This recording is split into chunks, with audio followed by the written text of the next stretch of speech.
আসসালামু আলাইকুম ওয়া রাহমাতুল্লাহি ওয়া বারাকাতুহু। ঈদুকুম মুবারক, তাকাব্বালাল্লাহু মিন্না ওয়া মিনকুম। মুহতারাম মুআজ্জাজ মুকাররম, আমার ভাই, আমার বন্ধু, আমার আত্মীয়, আমার স্বজন, আমার প্রতিবেশী, আমার পরিচিত সকলকে জানাই ঈদ উল ফিতরের শুভেচ্ছা। ঈদ মুবারক।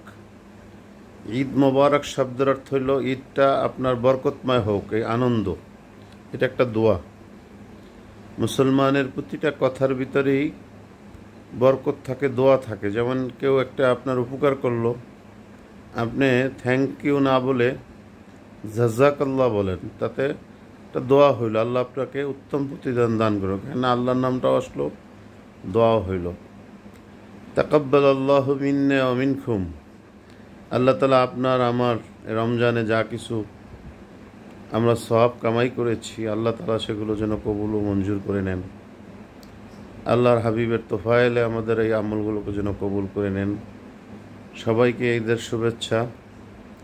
আমি আমার মামুজান রহমতুল্লাহ আলাই, শায়েখ রহমতুল্লাহ আলাইহির থেকে চরমোনাই দরবারে যে ঈদের নামাজ হয়, এই নামাজের ঘোষণা আমি দিয়ে থাকি, সবসময় পরিচালনা করে থাকি। কিন্তু এবছর হযরত জাফর সাহেব হুজুর, ডালকানগর পীর সাহেব, ওনার খানকায় এতেকাফে ছিলাম, বিদায় চরমোনাই ঈদগাহ মাঠ পরিচালনার জন্য আর আসতে পারিনি। আল্লাহ হায়াতে বাঁচাইলে ইনশাল্লাহ কোরবানিতে দেখা হবে। আর সবাইকে দোয়া,